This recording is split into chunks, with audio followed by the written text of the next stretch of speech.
Muy bien, buenas tardes. Vamos a dar inicio a la sesión de esta semana. Vamos a ver sobre los diagramas de equilibrio. Y de manera rápida, simplemente vamos a recordar lo que vimos la semana pasada con el comportamiento mecánico de los materiales, ¿no? Vimos diferentes técnicas y tienen su importancia, ¿no? En la cuestión de por qué falla un material, ¿no? Dentro del análisis de materiales, prevemos una cuestión, por decirlo, metalmecánica, ujú, y llegado también a la metalurgia, ¿no? De por qué de una primera instancia analizar el material, eh, posteriormente químicamente, morfológicamente, ya vimos anteriormente cómo lo podemos hacer, ¿no? Mediante microscopía óptica, también visualmente, ya posteriormente hacerle pruebas, ¿no? Entonces, como vimos la importancia de realizar estas pruebas, perdón, pruebas, pues cuestiones de seguridad, ¿no? En un rubro, como vimos en el caso del Titanic, de que lastimosamente se perdieron muchas vidas, ¿no? Del material con el que estaba fabricado este navío, no estaba diseñado, más bien, no está diseñado para navegar en mares fríos, ¿no? Entonces, ¿qué fue lo que pasó, no? Eh, Sufrió lo que se conoce como transición de dúctil a frágil. ¿M? Entonces, en mares templados, ni tan fríos ni tan calientes, pues el acero se comporta de una manera normal, ¿no? Pero ¿qué pasó? Estando en mares fríos, sufrió esta cuestión, entonces se fragilizó. Y recuerdo lo que les dije, ¿no? ¿Qué es la cuestión de que se fragilice un material?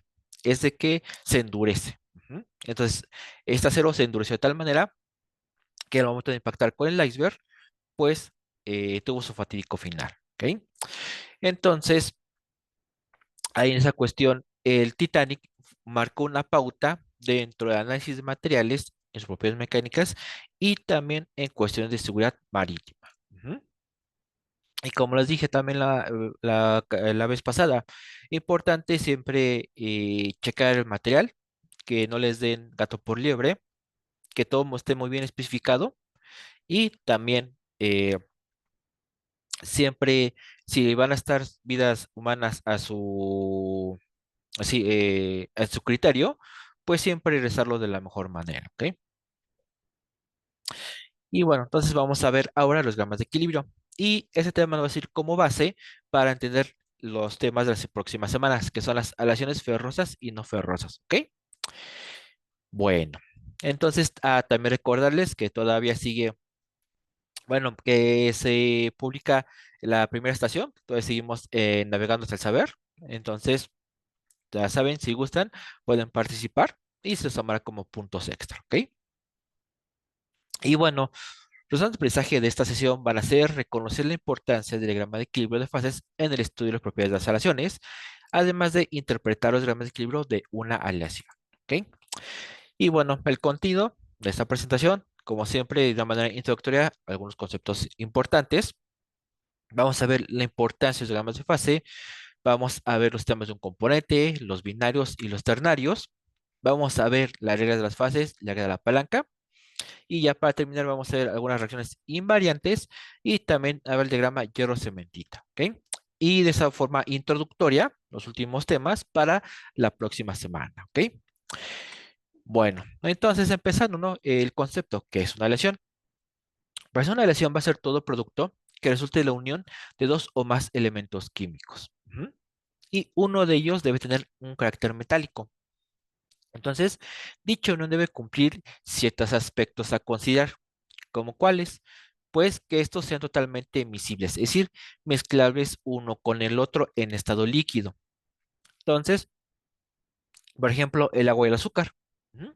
Que se pueden mezclar muy fácilmente. Por otra parte, que el producto resultante tenga mayoría de enlaces metálicos, es decir, que la aleación va a tener un carácter metálico. ¿M? Entonces, las aleaciones van a mejorar notablemente las propiedades mecánicas de los metales puros.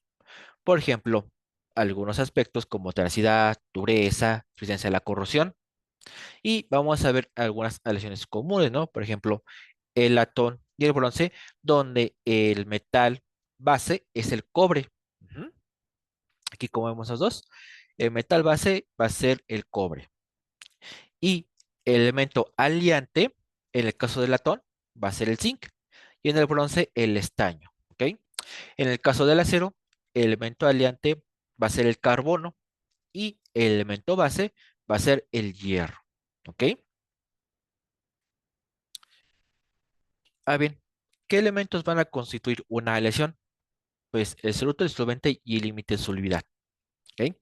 Entonces vamos a dominar como solvente al elemento que va a entrar en mayor proporción y soluto el que entra en menor medida.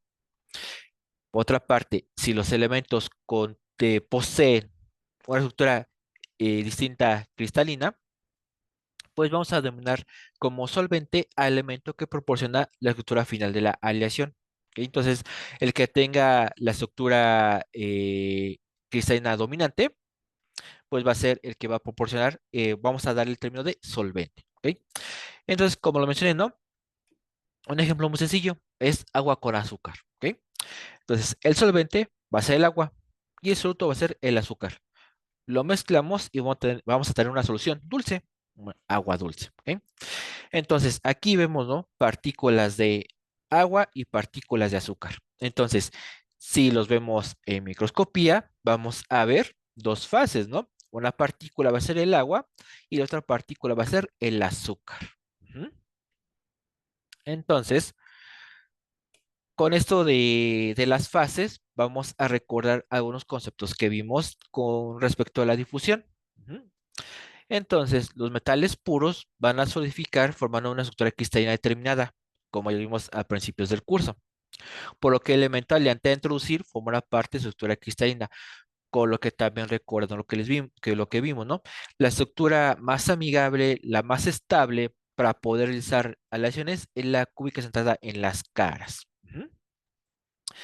Entonces, se dan dos tipos de soluciones. Una solución sólida por sustitución, el disolvente y el soluto tienen una estructura cristalina similar, como mencioné, ¿no? Cúbica centrada en las caras. Por lo que un átomo del soluto va a ocupar la posición de otro átomo del solvente en su estructura cristalina final. Otra parte tenemos la solución sólida intersticial, donde ahora los átomos del soluto son muy pequeños y van a ocupar los huecos intersticiales del disolvente. También los vimos con respecto a la primera semana. Entonces, lo cual, como sabemos, esto va a aumentar la existencia de la lesión y por ende hace más difícil la deformación de la misma. Por ejemplo, la aleación de acero. Ujú. Donde el metal base, el hierro, al momento de difundir el carbono para formar un acero, pues lo va a hacer más resistente. Ujú. Sin embargo, en la mayoría de las aleaciones y por alguna temperatura específica va a existir una concentración máxima de átomos de soluto que podemos disolver en el solvente para formar una solución sólida. Y esa la conocemos como límite de solubilidad. Eso tengan muy presente, ¿ok? Que vamos a verlo en este ejemplo, ¿ok? Entonces, el concepto tal cual, vamos a tener que añadimos en exceso al soluto a este límite de solubilidad. Entonces va a formar otra solución sólida o compuesto con una composición completamente diferente. Y vamos a ver, este es el diagrama de equilibrio del sistema agua-azúcar. ¿Ok? Entonces, vamos a tener este líquido, vamos a añadir azúcar. Por ejemplo, en el primer punto, tenemos 20% azúcar y 80% agua. ¿Ok? Entonces, y vamos a trabajar una temperatura de 20 grados centígrados, ¿m? Con el punto uno. Y tenemos una solución líquida. ¿M? Tenemos que es el agua dulce, ¿no? O también lo podemos denominar como jarabe. Incrementamos el contenido de azúcar. Ahora va a ser de 65% y, y la concentración de agua va a ser de 35%. Aquí estamos llegando al límite de solubilidad, ¿ok? Esta línea que es el límite de solubilidad, estamos diciendo que saturamos la solución. Sin embargo, todavía en este punto podemos disolver fácilmente el azúcar en el agua. Ujú. Quiere decir esto que no vemos ningún grumo o ninguna sedimentación. Ahora bien, llegamos al tercer punto. Ya pasamos el límite de solubilidad, entonces adicionamos mucho más azúcar. En esta cuestión ya tenemos dos fases, tanto una fase líquida, que es el agua dulce, y una fase sólida, que es el azúcar que se encuentra en grumos, el azúcar que ya no se puede disolver. Ujú. Y eso también lo podemos hacer como en casa, ¿no? Vamos a tener un vaso con agua, podemos ir agregando azúcar, azúcar, azúcar, hasta que vamos los grumos, ya rebasamos el límite de solubilidad. ¿Ok? Entonces, en esta cuestión, ¿qué va a ser una fase? Pues una fase va a ser cualquier parte de un sistema físicamente homogéneo dentro de sí mismo y va a estar delimitado por una superficie que lo separa de cualquier otra parte. ¿Mm? Entonces, este mismo nos podemos ver en esta imagen que nos muestra la microestructura de un metal puro que va a presentar una sola fase, que es decir, que es una fase homogénea. Ujú. Entonces, todos los microconstituyentes van a ser iguales.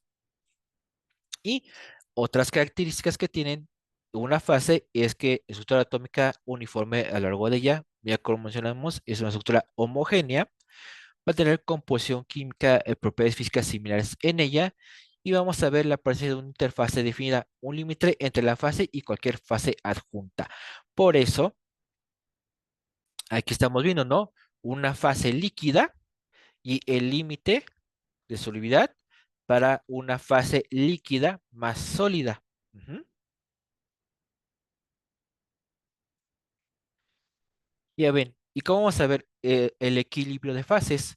Pues el equilibrio va a estar en función termodinámicamente de su energía libre y esta energía depende de la energía interna del sistema y también del desorden de los átomos, moléculas, es decir, la entropía, que esta lo vamos a ver más adelante, que es con respecto a la regla de las fases de Gibbs. Ujú.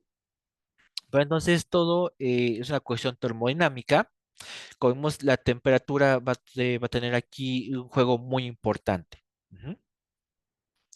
Entonces, un sistema va a estar en equilibrio, su energía libre es mínima en condiciones específicas de temperatura, presión y composición, por lo que el equilibrio de fases se traduce como una constante a lo largo del tiempo de las características del sistema.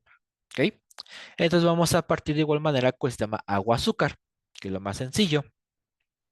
Entonces, vamos a suponer, como vimos, estamos en el límite, ¿no? Límite de subidas, vamos a estar a 20 grados centígrados y vamos a tener una concentración de 65% azúcar y 35% agua. Entonces, estamos a 20 grados centígrados. Y supongamos que estamos en un recipiente, en un termo.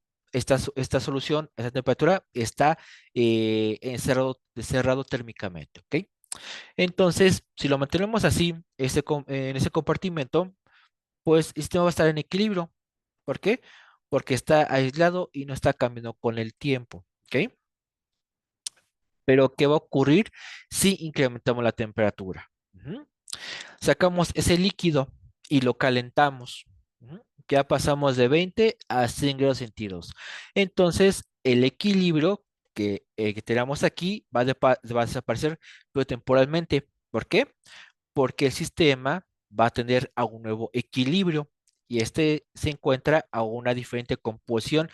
Entonces, a 100 grados centígrados vamos a poder eh, incrementar la cantidad de azúcar, es decir, en un 80% y el agua a un 20%.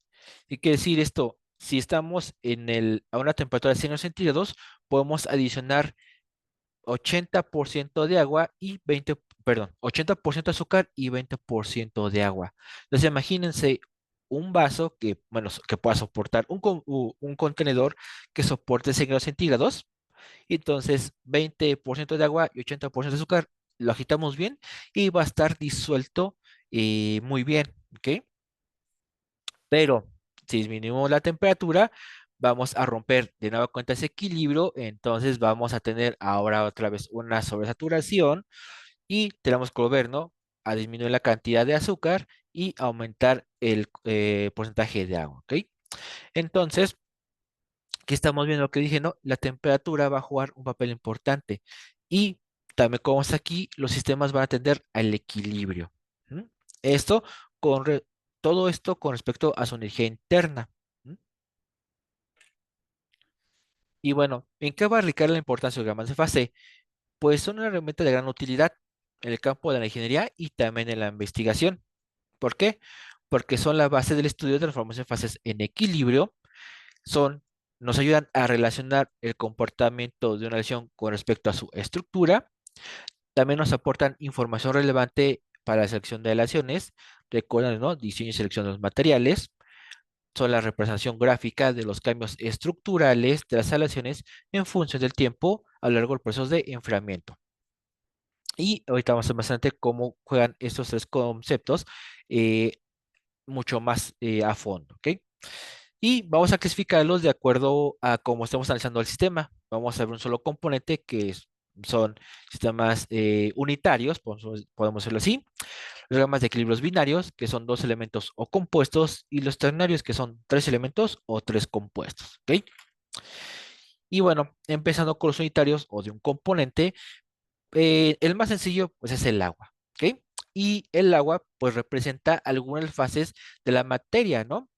Que recordemos que son sólido, líquido y gaseoso. Y también tenemos el otro elemento, que es el plasma, pero en ese aspecto no nos metemos, ¿ok? Simplemente hasta sólido, líquido y gaseoso. Y esos lo vamos a lograr alcanzar dependiendo de las condiciones de presión y temperatura en las que estemos trabajando. Y entonces vamos a tener una gráfica y vamos a trazar curvas que van a representar líneas divisorias entre un estado y fase y otro. Recordemos, ¿no? Que son los límites, nos van a dar la separación de una fase con otra. ¿M? Entonces, y estas por ende nos van a mostrar las regiones que pueden conseguirse de acuerdo al componente que esté en determinado estado. Y también podemos ver aquí el punto B. Aquí el punto B en la gráfica se denomina como punto triple. En este punto triple van a estar en equilibrio las tres fases. ¿Qué quiere decir? Que el sólido, el líquido y el gaseoso están conviviendo, ¿ok? Los tres al mismo tiempo. Y bueno, vamos a ver en un principio la curva de A a B. Y esta va a representar todos los puntos de temperatura y presión donde están en equilibrio la fase sólida y la fase gaseosa, ¿ok? Y vamos a ver, de acuerdo a esos puntos de temperatura y presión, ya sea que pasemos de sólido a gas o de gas a sólido, que también lo conocemos como sublimación. Ujú. Por otra parte, perdón, aquí en todos esos puntos vamos a pasar de sólido a gas o de gas a sólido sin pasar el estado líquido, que es la sublimación. Entonces, solo la curva A a B, vamos a pasar de sólido a gas o viceversa, de gas a sólido. Ahora bien, pasando de B a C, va a ser lo mismo, van a ser los puntos de temperatura y presión. Ahora que vamos a pasar de sólido a líquido o viceversa, ¿no? De líquido a sólido, que vemos que la solidificación o la fusión de los materiales, ¿ok? Esa cuestión va a ser el agua. Y tenemos finalmente la curva de B a D, donde vamos a ver que van a ser igual todos los puntos de temperatura y presión, donde vamos a pasar de estado líquido a gaseoso o viceversa, ¿no? De gas a líquido, es decir, va a ser la evaporación o la condensación. ¿M? Y vamos a ver también el punto D, que se conoce como punto crítico. Y más allá de este punto, las fases líquidas y las gaseosas son indistinguibles. Por encima de la temperatura crítica es imposible condensar líquidos de la fase gaseosa incrementando la presión, como es aquí en el punto X. Entonces, aquí podemos considerar que la fase es 100% gaseosa. Ujú. 100% es gas. Entonces, aquí ya no vamos a poder pasar de líquido o sólido. Simplemente vamos a estar en estado gaseoso. Ujú. Ah, bien, hablando de los binarios, pues estos son los más comunes en el campo de la ingeniería. Se clasifican en diagramas isomorfos, que son solubilidad total, y diagramas eutéticos, que son solubilidad parcial. Y las variables al considerar este tipo de diagramas son la composición y la temperatura. Aquí como vemos, composición y temperatura. ¿Mm? Y nos indica las fases de equilibrio que esto somete una lesión a enfriamientos relativamente lentos. Y como dijimos anteriormente, ¿no? Aquí vimos el concepto, ¿no? Que es la temperatura, tiempo y composición. Esto lo vemos plasmados en esta representación tridimensional, donde vemos la composición, la temperatura y el tiempo. Es de las tres direcciones, es decir, una imagen 3D, ujú, podemos decirlo, que es X, Y y Z. Entonces, cuestiones de diagramas de equilibrio, simplemente vamos a ver aquí, como dice, ¿no? Composición y temperatura. Pero este diagrama tridimensional de temperatura, tiempo, composición nos ayuda posteriormente a adaptar este estudio a los tratamientos térmicos, ujú, donde ahora bien vamos a tomar la importancia con respecto a la temperatura y el tiempo. Ujú. Eso lo vamos a ver más adelante para cuando veamos cuestiones de templabilidad, cuando se obtiene la martensita, que esa fase que es muy importante dentro de los aceros. ¿Mm? Y bueno, empezando con los diagramas isomorfos de sobriedad total, pues esa es su representación convencional. Vemos aquí el diagrama de equilibrio y vamos a ver que tiene una línea líquidos. Ujú. Por arriba de esta línea decimos que todo el sistema se encuentra en estado sólido, es decir, perdón, estado líquido, es decir, 100% líquido, como se imagen. Posteriormente vemos la línea de sólidos. De igual manera, porque esté abajo de esta línea, va a estar el sistema completamente en estado sólido y comúnmente se le conoce como fase alfa. Y entre estas dos líneas vamos a encontrar la zona bifásica, donde el estado líquido y sólido están conviviendo, ujú, coexistiendo. Y también vamos a ver los puntos de TA y TB que corresponden a las temperaturas de fusión, solidificación del elemento en estado puro, es decir, elemento A y elemento B. ¿Ok? Si vamos de abajo hacia arriba, es de fusión. Y si vamos de arriba hacia abajo, es de solidificación. ¿Ok? Y también vemos la composición con respecto al estudio que estemos realizando de la aleación, ¿no? Y composición en porcentaje en B, por ejemplo, instalaciones 65% B y 25% en A. Por eso los localizamos aquí. ¿Ok? Vamos a hacer rápido un ejemplo sencillo. Cuando dice, para la aleación cobre 40% níquel, determinar la composición de cada fase a 1300, 1250 y 1200 grados centígrados. ¿Mm? Entonces, primero vamos a localizar la composición de la aleación y vamos a trazar una línea vertical, ¿no? Que dice 40% níquel, aquí está 40% níquel y trazamos la línea vertical, ¿no? Y entonces empezamos, ¿no? A 1300 grados centígrados, colocamos el punto y esta cuestión, como vimos anteriormente, pues estamos en una fase totalmente líquida, 100% líquido. Entonces, la composición general de la aleación va a ser 40% níquel. Disminuimos la temperatura. Ahora estamos a 1250 grados centígrados. Estamos en la zona bifásica, ¿no? Donde están coexistiendo la fase sólida y la fase líquida. ¿Mm? Entonces, en esta cuestión, al punto donde estamos a temperatura, trazamos una línea horizontal para que conecte a la línea líquidos y a la línea sólidos. ¿Mm? Entonces, el punto extremo de líquidos va a estar en contacto con la región líquida y esa se encuentra a 32% de níquel. ¿Y cómo sabemos que es 32%? Porque simplemente hacemos la medición, ¿no? Bajamos aquí y son 32%, ¿ok? Y el punto extremo que se encuentra en la línea Solidus se encuentra a 45% de níquel. Entonces decimos que a 1250 grados centígrados el líquido contiene 32% níquel y el sólido 45% níquel. De nueva cuenta disminuimos la temperatura, nos encontramos en 1200, colocamos, perdón, 1200 grados centígrados, colocamos nuestro punto y nos encontramos en la zona totalmente sólida, es decir, 40% níquel en la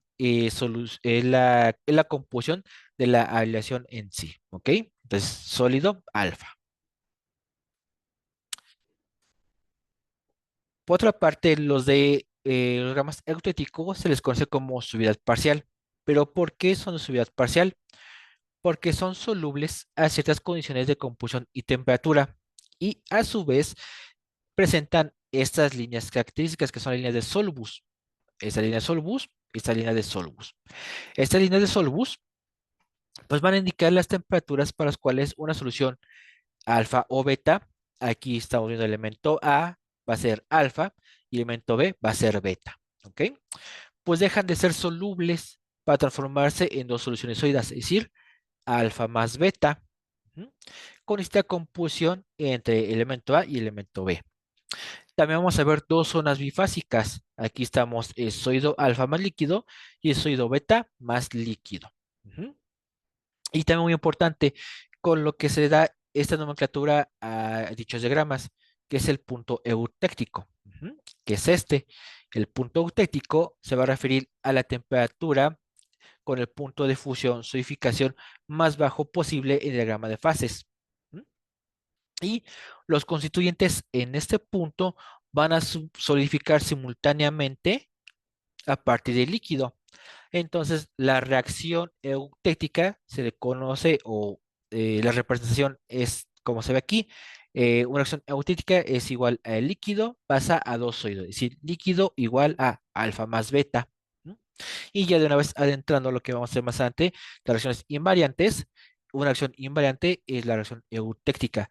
¿Por qué? Porque estamos en tres componentes que van a tender a un cierto equilibrio. Ujú. O como vemos que son tres elementos en tres, sí, tres componentes, que es el líquido, el sólido alfa y el sólido beta, ¿ok? Que son los tres elementos. ¿Mm? Y ya con respecto a los diagramas de equilibrio ternarios, pues son menos comunes en el campo de la ingeniería debido a su complejidad en interpretación. Claro, si se estudian, pero no mucho. Y se analizan a través de cortes isotérmicos. Y también los terneros, generalmente también su aplicación siempre es para más a la cuestión de investigación. ¿Ok? ¿Y cómo se forma un diagrama ternario? Pues que si pueden ver en la imagen que se encuentra a la izquierda, pues son simplemente tres diagramas binarios. Por ejemplo, aquí vemos el diagrama binario del elemento A y elemento B, el diagrama binario del elemento A con el elemento C y el diagrama binario del elemento C con el B. ¿Mm? Aquí vemos, por ejemplo, el diagrama tenemos de hierro, níquel, cromo, que corresponde al acero inoxidable, ¿ok? Entonces, aquí en esta sección vemos el diagrama binario del hierro cromo, el diagrama binario del níquel cromo y el diagrama binario del hierro níquel, ¿ok? Y aquí conocen los cortes isotérmicos, que son estos, que son estas líneas punteadas. Entonces, siempre va a depender mucho de la composición, la temperatura, y a veces en esa cuestión vamos a ver el análisis, primero de una forma superficial, superior, aquí como vemos, pero posteriormente tenemos que hacer el estudio o análisis con el diagrama binario. Ujú. Digo, son algo más complejos, pero después de que uno le entiende los gramas binarios y los adecua de acuerdo al grama ternario, pues es algo más sencillo, ¿ok? Pero siempre es cuestiones de cálculos. ¿Mm? Y también muy importante, ¿no? Vamos a ver algunos casos interesantes, ¿no? Con lo que son las fases intermedias y los gramas de equilibrio. En algunos sistemas, más que soluciones sólidas, se van a formar compuestos intermedios discretos. Esos compuestos tienen distintas fórmulas químicas. Sistemas metal-metal se denominan como compuestos intermetálicos. Vamos a ver aquí el sistema magnesio-plomo. Ujú. Y vamos a ver que en esta composición se encuentra el plomuro de magnesio, que es 19% magnesio y 81% de plomo. Ujú. Y en el diagrama está representado por solamente esta línea. Ujú. Esta línea vertical es el plomuro de magnesio. Y como dice, ¿no? El concepto no lo vamos a ver de una forma aislada, como vemos aquí, ¿no? Como la fase alfa, como la fase beta, o el líquido, ¿no? No va a estar aislado, simplemente va a ser una línea vertical. Entonces, eh, esta composición es específica, no se puede cambiar. Ujú. Entonces decimos que el plomuro de magnesio, 100%, es decir, que el compuesto sea 100% plomuro de magnesio, solo es en esta composición, es decir, 19% de magnesio y 81% de plomo. ¿Mm? Ahora bien, una de las reglas de fase de Gibbs, digo, son algunos cálculos para poder entender y hacer cálculos dentro de los diagramas de fase. Pues en cada fase se puede especificar una composición expresada con porcentaje de cada elemento. Y por lo general, la composición se expresa en porcentaje en peso. Tenemos algunos ejemplos, ¿no? Como es el diagrama de equilibrio, dice con porcentaje en peso, ¿no? Entonces, cuando dos fases, la líquida y la sólida, coexisten, pues sus composiciones van a diferir entre sí y también la composición general original. Entonces, si la composición original cambia ligeramente, la composición de las dos fases no se va a ver afectada, siempre y cuando que la temperatura permanezca constante. Y esa diferencia se explica por medio de las fases de Gibbs. En dicho caso, se mantiene fija la presión a una atmósfera, que es la normal en los diagramas de fases binarios, y la regla de fases está dada por esta ecuación. ¿Ok? Y ustedes también la van a poder encontrar de 2 en vez de uno va a ser 2, pero vamos a ver por qué. C es el número de componentes químicos independientes. P va a ser el número de fases. No confundir con P de presión. ¿M? Y F es el número de grados de libertad. Y la regla de fases de Gibbs, ecuación de gramas de equilibrio, va a ser uno en vez de 2. ¿Por qué? Porque la presión se mantiene constante. Los gramas de equilibrio, la presión se mantiene constante. Entonces, les digo, también lo van a poder encontrar con 2, pero si la ecuación es 2 más C, quiere decir que está variando tanto la temperatura y la presión. Entonces, como simplemente estamos viendo la temperatura, este es 1. Ujú. Y también esto juega un papel importante. ¿Por qué? Porque reduce el número de grados de libertad en 1 y por lo general la presión es, aunque no necesariamente de una atmósfera, entonces, bueno, decimos que es constante, un sistema binario, el número de componentes es de 2, ¿por qué? Decimos binario, bi, 2, ¿no? Entonces no hay pierde. Y los grados de libertad que se han incluido dentro del análisis, pues van a cambiar la temperatura y la composición de las fases presentes. Pero claro, eso va a depender mucho del análisis que estemos realizando. Por ejemplo, vamos a hacer eso, ¿no? De los que dice, determine el grado de libertad en una aleación de igual manera, cobre 40% níquel a 1300, 1250 y 1200 grados centígrados. ¿Ok? Y este es un sistema binario, son los dos componentes, es decir, el cobre y el níquel, dos. Y supondremos una presión constante, una atmósfera. Entonces utilizaremos la ecuación anterior. Entonces, empezando, ¿no? Vamos a ver a 1300 grados centígrados. A 1300 grados centígrados, vamos a ver que P va a ser igual a 1. ¿Por qué? Recordemos que P es fases. Entonces, P igual a 1, simplemente tenemos la fase líquida, ¿sí? Una sola fase. C igual a 2, porque son los elementos que componen a dicho diagrama. Y simplemente vamos a escribir la ecuación 1 más C igual a F más P. Entonces, como tenemos P y C, sustituimos y simplemente despejamos F, grados de libertad. Entonces tenemos que F es igual a 2 más 1 menos 1 igual a 2. Entonces, ¿qué quiere decir esto? Como tenemos grados de libertad es igual a 2, podemos variar tanto la temperatura como la composición, ¿ok? Entonces, vamos a poder manejar la aleación como nosotros queremos. Claro, siempre y cuando estemos en esta región.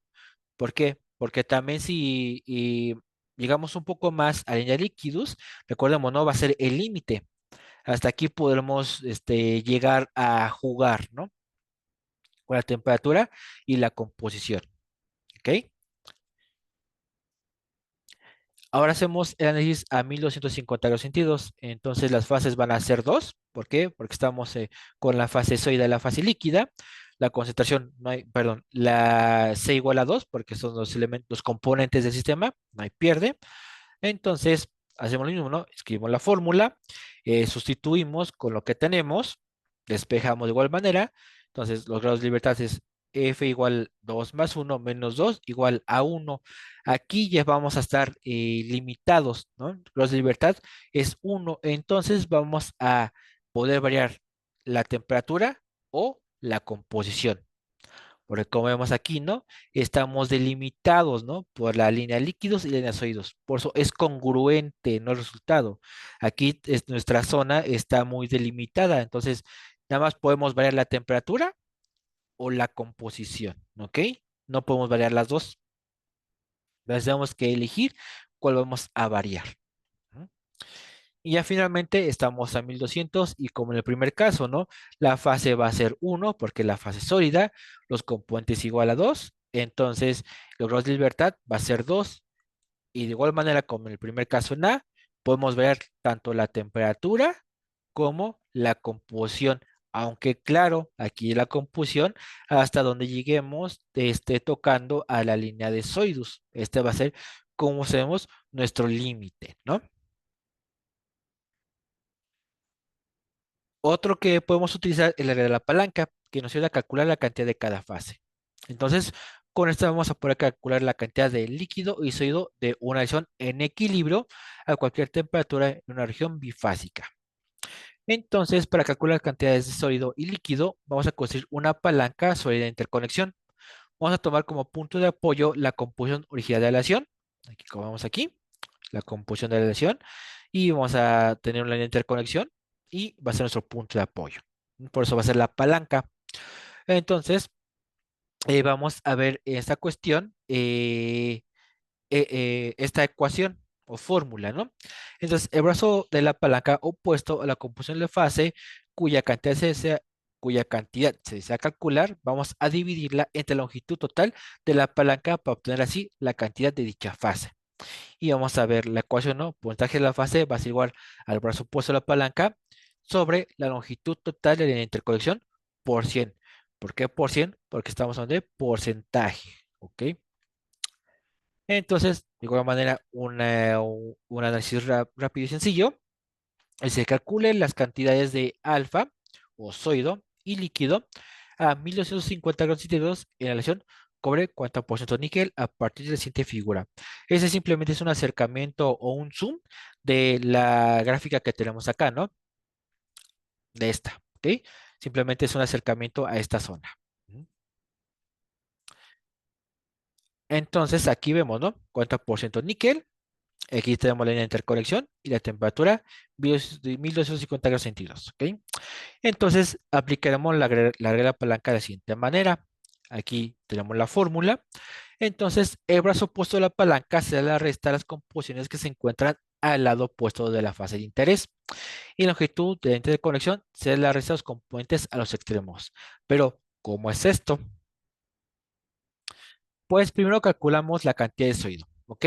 Entonces, aquí como vemos, el porcentaje va a ser nuestro punto de apoyo, tenemos la interconexión, entonces nuestra fase de interés va a ser el sólido, en la fase alfa, entonces el brazo opuesto a la palanca va a ser, vamos a hacer el cálculo, ¿no? Brazo opuesto a la palanca, y vamos a ver, ¿no? Va a ser la ecuación o la fórmula, porcentaje de la fase va a ser igual a porcentaje de níquel en la aleación, es decir, 40 menos el porcentaje de níquel en el líquido, o sea, esto, 32, sobre la resta de la línea de interconexión, que sería 45 menos 32, ¿ok?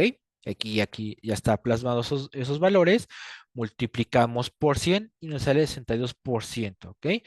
Eso corresponde que es 62% la cantidad de sólido alfa.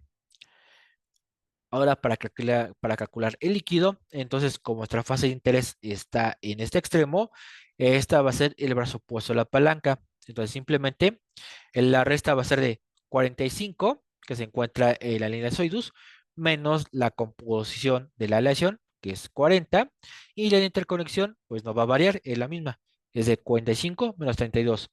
Resolvemos, multiplicamos por 100 y nos sale 38%. Entonces decimos que la aleación a 1250 grados centígrados contiene 62% alfa y 38% líquido. Y además, si sumamos los dos porcentajes, nos da 100% la de la aleación. ¿Ok?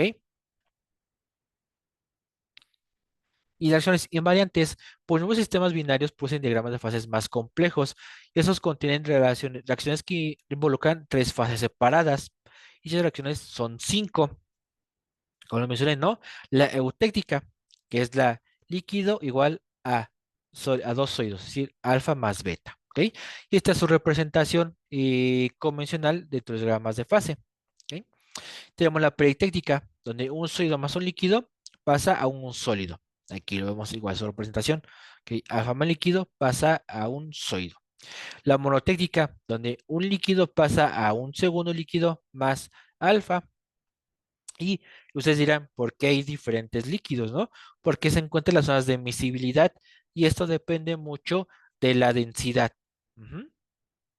Por eso un líquido puede ser más denso que el otro y por eso se encuentran en estas cúpulas o domos, ¿ok? Que son las zonas de miscibilidad. Por eso vemos un líquido uno y aquí líquido 2. ¿Ok? Tenemos la eutectoide que también es muy común, que es un sólido pasa a dos sólidos. Aquí vemos su representación. Y la petectoide, donde dos sólidos pasan a un sólido. ¿Ok? Aquí lo vemos. Entonces, estas son las reacciones invariantes, como digo, de que siempre el sistema va a tener en equilibrio y van a llegar en ese estado donde vamos a ver 3 fases separadas, pero se van a ver involucradas. ¿Ok? Y esto, que es se lo tengan en mente, con respecto a las aleaciones ferrosas. ¿Por qué? Porque el diagrama de equilibrio con respecto a las aleaciones ferrosas es el diagrama hierro-carbono. ¿M? Pero entonces, dentro del diagrama hierro-carbono se encuentra el diagrama hierro-cementita. Y vamos a ver la reacción eutectoide y la reacción eutéctica. ¿Ok?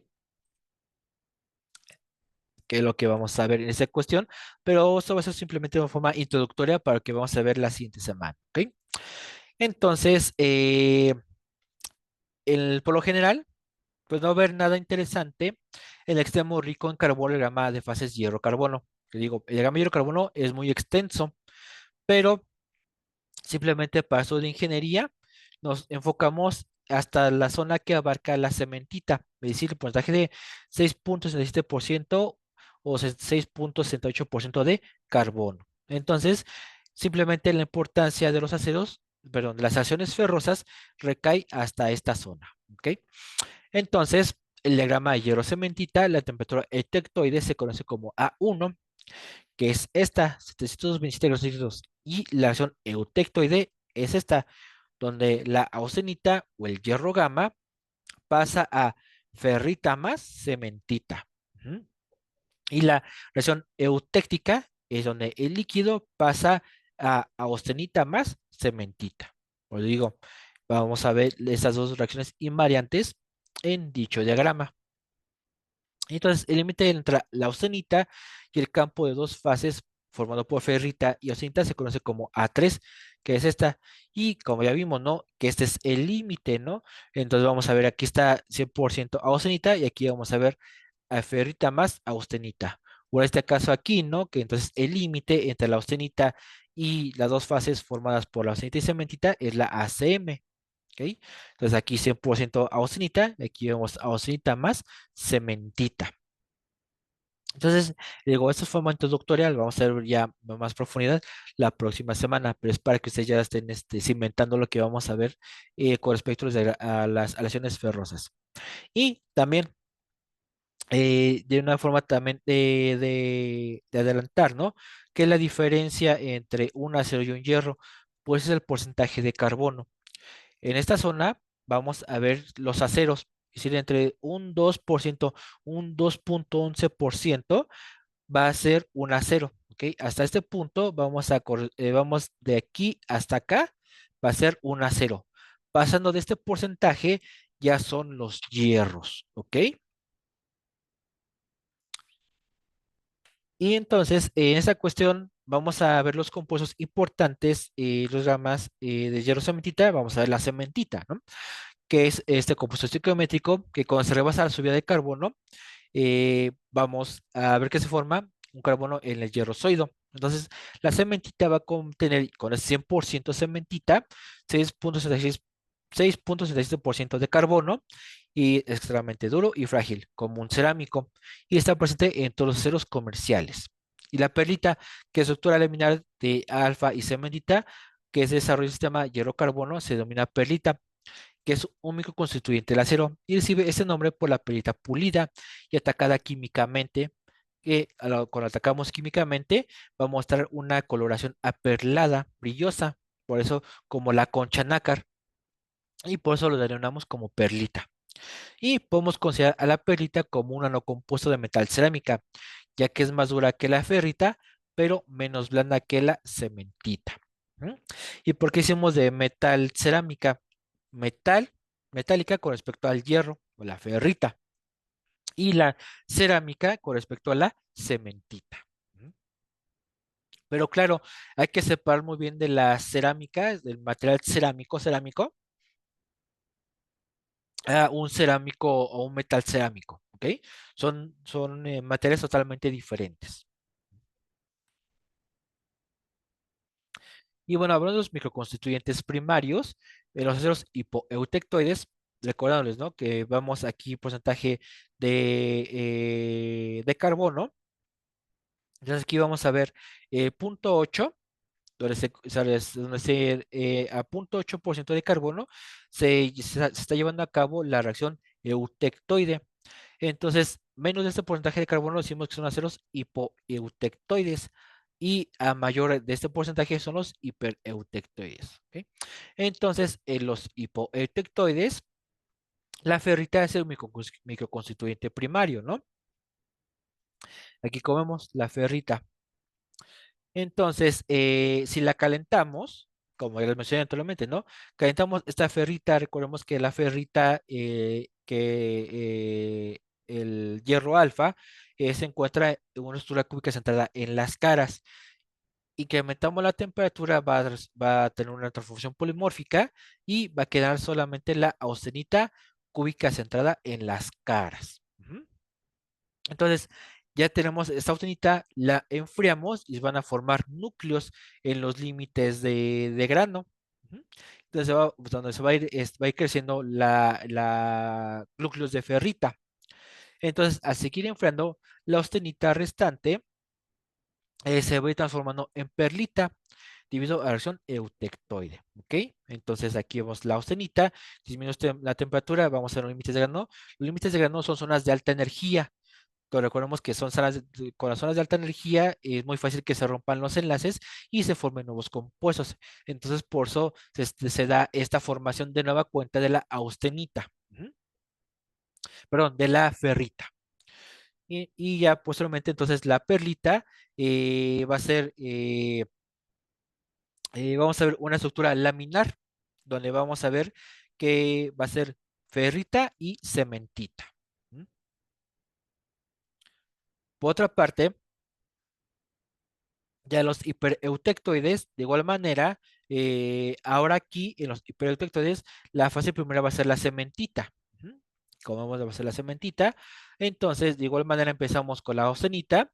Ahora bien, enfriamos la austenita y ahora en los límites de grano se va a ir formando la cementita ahora en esta cuestión. Entonces va a contener cementita dura y quebradiza. Entonces, este acero es quebradizo, es decir, es muy duro. Sin embargo, mediante un tratamiento térmico es posible mejorar la estructura y propiedades de los aceros hipereutectoides, ¿ok? Y claro, también es congruente, ¿no? Imagínense, tenemos la cementita, que ya lo consideramos un compuesto microconstituyente muy duro, entonces todavía la cementita, que es todavía un metal cerámico, que todavía es menos blanda que la cementita, ¿no? Entonces todavía incrementamos todavía mucho más la dureza de este material. Entonces, por eso se realizan los tratamientos térmicos para reblandecer la microestructura y poder trabajar estos aceros. Aunque, claro, vamos a reblandecer el material, pero vamos a seguir teniendo las propiedades de resistencias mecánicas o tenacidades, ¿no? De acuerdo al enfoque que le queremos dar al material, ¿ok? Y bueno, en esta cuestión va a ser la martensita, ¿no? Y la martensita, hacemos tratamiento térmico, por ejemplo, de temple. Y la martensita es una fase que se forma cruzando una transformación de fase de estado sólido sin difusión, es decir, una fase que no se encuentra en equilibrio. Por eso no aparece el grama hierro-cementita. y en aceros con menos de 0.2% de carbono, con la cinta cúbica instalada en las caras, se templa, si hacemos tratamiento térmico de temple, se puede formar una estructura matecítica cúbica centrada en el cuerpo, fuera del equilibrio. Y como el contenido de carbono, la reacción martensítica se presenta con cinta cúbica instalada en las caras, se transforma en martensita BCT, que es hexagonal centrada en el cuerpo. Entonces, con un porcentaje bajo de carbono, la martensita se va a formar en listones, aquí como vemos, y cuando tenemos un porcentaje mayor de carbono, pues se va a formar como forma de placas. Entonces la dureza va a ser mayor. Y claro, esto digo, es de una forma digo, introductoria, pero la martesita se puede formar en todos los aceros, desde un pequeño porcentaje de carbono, ya como vemos, hasta un máximo porcentaje de carbono. Entonces, todos los aceros a diferentes porcentajes de carbono pueden lograr la martesita. Aunque, claro, un acero sencillo, es decir, un acero no aliado, va a formar una martensita, pero le va a costar más trabajo. ¿M? En cambio, un acero aliado va a formar una martensita mucho, va a ser, su formación va a ser más rápida, más sencilla, e incluso puede ser de mejor, podemos decirlo, calidad con respecto a una martesita de un acero sencillo. Claro, le digo, vamos a hacerlo la semana que entra con respecto a las iones ferrosas y vamos a ver el tema de templabilidad. ¿M?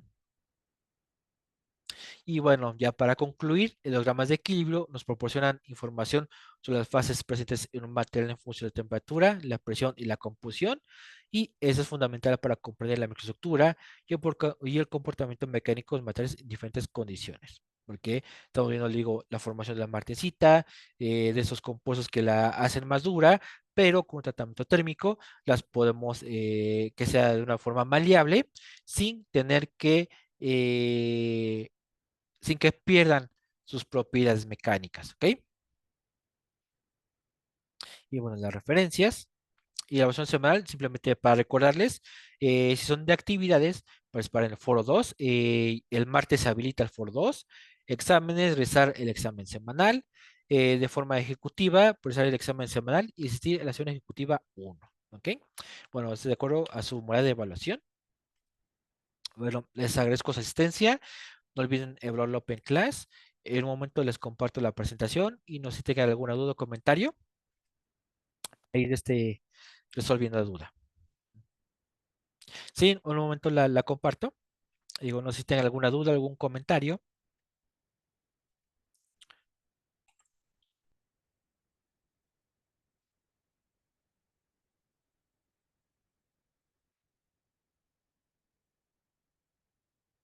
Ok, muy bien. Bueno, ya les compartí la presentación en el chat. Y bueno, ya como les mencioné, ese tema es una forma introductoria y las bases para poder entender las relaciones que vamos a ver la próxima semana. Relaciones ferrosas y posteriormente vamos a ver las relaciones no ferrosas. Entonces, con respecto a las relaciones ferrosas, ya vimos el diagrama de equilibrio que corresponde a dichas relaciones, que es el diagrama hierro-cementita, donde ya les mencioné, ¿no? La reacción invariante que estudia a los aceros es la eutectoide y la reacción invariante que estudia a los hierros es la eutéctica. ¿Ok? Y vamos a ver la próxima semana diferentes tipos de aceros, sus diferentes composiciones, porque cómo se designan de acuerdo a normas AISI, SAI, también la CTM, y también vamos a ver las curvas de templabilidad, no, más bien la templabilidad, ¿no? Su importancia en qué radica y también con respecto a los tratamientos térmicos, ¿ok? Bueno, entonces eso será todo.